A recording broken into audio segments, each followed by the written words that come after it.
कहानी माला जंगल भाग 1। दोस्तों, यह जंगल पीलीभीत उत्तर प्रदेश में स्थित है। यहाँ पर टाइगर रिजर्व भी है और इसे एक भूतिया जंगल भी कहा जाता है। इसी जंगल से संबंधित हम आज आपको एक कहानी सुनाने जा रहे हैं। तेजी से बिजली चमक रही थी और बारिश भी हो रही थी।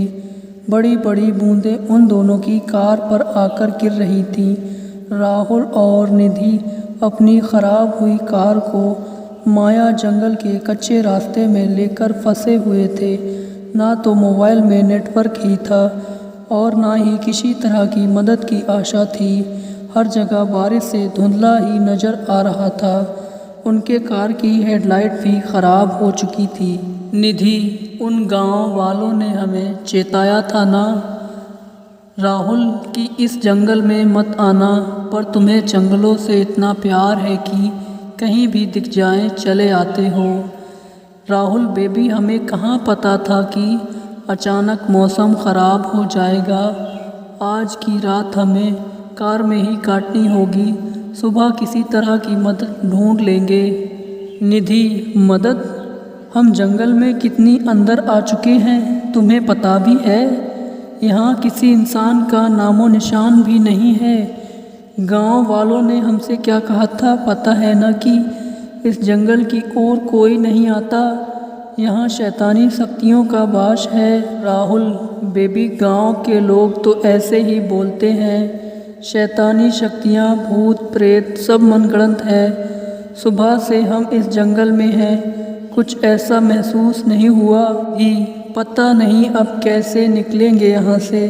जाने का रास्ता भी है उस नदी पे बने पुल से। वहाँ तक पहुँचने में हमें कितने घंटे लग जाएंगे। इस कार को यहाँ ही ख़राब क्यों होना था। राहुल, अब गुस्सा ना हो, सुबह कुछ कर लेंगे। धी, सुनो, कुछ अजीब नहीं लग रहा। राहुल, हाँ, बाहर कुछ भी नज़र नहीं आ रहा। इन कांचों से भी कुछ दिखाई नहीं दे रहा। तभी निधि ने कार की खिड़की उठाई, एक हाथ उन बारिश की बूंदों के लिए बाहर निकाला। जब हाथ अंदर लिया, वो डर से बुरी तरह चीख उठी। क्या हुआ राहुल? निधि। तभी नितिन ने जो देखा वो सहम गया। निधि के हाथ पे बारिश की बूंद नहीं, खून की बूंदें थीं। बाहर खून की बारिश शुरू थी। दोनों कांप उठे। आखिर खून की बारिश कैसे हो सकती है? फिर राहुल ने अपना हाथ बाहर निकाला। वैसे ही तेजी से आती किसी परछाई ने उसका हाथ काट दिया। नितिन बुरी तरह चीख उठा। उसे असहन होने वाला दर्द हुआ। निधि भी यह देखकर कांप उठी। तभी जोरों से बिजली कड़की। सामने का नज़ारा देखकर दोनों दहल उठे। राहुल के हाथ को कोई बुरी तरह चबा कर खा रहा था। उसका मांस नोच रहा था। उसका चेहरा मानो शैतानी धरती पर आया हो।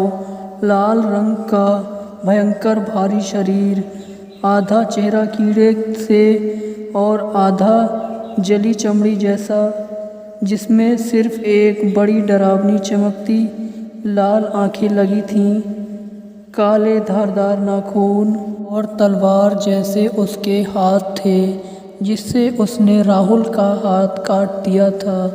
राहुल ने अपना हाथ अंदर लेकर निधि को खिड़की बंद करने को कहा। वह शैतान इससे पहले कार के पास आ पाता।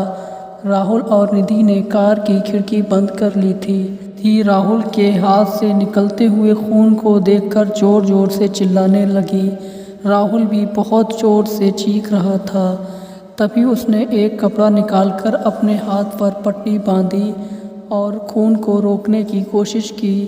थोड़ी देर बाद तेज से बिजली चमकी और वह शैतान था। उसके जैसे बहुत से भूत प्रेत कार के चारों तरफ मंडराने लगे और उन्हें घूर कर देखने लगे। राहुल और निधि डरे सहमे कार में दर्द से चीख रहे थे और उन्हें यह भी अंदाज़ा नहीं था कि हम यहाँ से ज़िंदा बचकर जा पाएंगे या नहीं।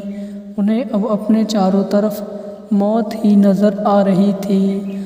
तभी अचानक कहीं से एक चीख और सुनाई दी, जिसपे वो सभी भूत प्रेतों का ध्यान उस ओर हो गया। मौके का फ़ायदा उठाकर राहुल ने एक बार फिर से अपनी कार को स्टार्ट करने की कोशिश की। तभी कार स्टार्ट हो गई और जिसकी हेडलाइट ख़राब थी उसने कार को आगे बढ़ाने की कोशिश की। कार आगे बढ़ गई। थोड़ी ही आगे बढ़ने के बाद कार फिर से रुक गई और वे सभी भूत प्रेत जिनका ध्यान दूसरी चीख की ओर चला गया था, वे भी धीरे धीरे कार की ओर बढ़ने लगे। वे सभी फिर से कार को घेर कर खड़े हो गए, जिसके अंदर राहुल और निधि जो जंगल में घूमने आए थे और फंस गए, वो दोनों दर्द से और डर से कांप रहे थे। वे सभी भूत प्रेत कार के चारों तरफ घूम रहे थे। तभी उस अजीब से दिखने वाले शैतान ने उन सभी को आदेश दिया इशारे से। वे सभी कार पर टूट पड़े और धीरे धीरे करके उन्होंने कार के सभी शीशे तोड़ दिए और राहुल निधि को बाहर निकालकर खींच लिया और वे अपने बीच में उन्हें डालकर चारों तरफ घूमने लगे। अभी तक उन पर हमला नहीं कर रहे थे, मानो वे किसी का इंतज़ार कर रहे हों कि उन्हें पीछे से किसी के आने की आहट सुनाई दी। सभी ने उसकी ओर देखा। वह एक भयंकर शक्ल वाली कोई प्रेत महिला जैसी लग रही थी। उसके आदेश देते ही वे सभी भूत प्रेत उन्हें बांधकर जंगल के और घने एरिया में ले गए और उन्हें अपने साथ ले जाकर घसीटते हुए एक पेड़ से बांध दिया। जहाँ वे राहुल और निधि को लेकर गए थे, वहाँ पहले से 4 युवक और बंधे हुए थे। उनमें से एक को पकड़कर ले जाते हैं। जो पहले से 4 लोग बंधे हुए थे, उनमें से जो घायल था उसको पकड़कर ले गए और जो उनमें से बड़ा शैतान था उसके इशारा करते ही सब उस युवक पर टूट पड़े और नोच कर खाने लगे। तभी उनमें से किसी एक ने युवक का दिल निकालकर बड़े शैतान के हाथ में दिया और वह उसे खुशी खुशी चबा कर खाने लगा। दोस्तों, कहानी में आगे क्या होता है, कहानी के अगले भाग में ज़रूर देखें। मिलते हैं कहानी के अगले भाग में। वीडियो को पूरा देखने के लिए धन्यवाद। आपका दिन शुभ हो। शुभ रात्रि।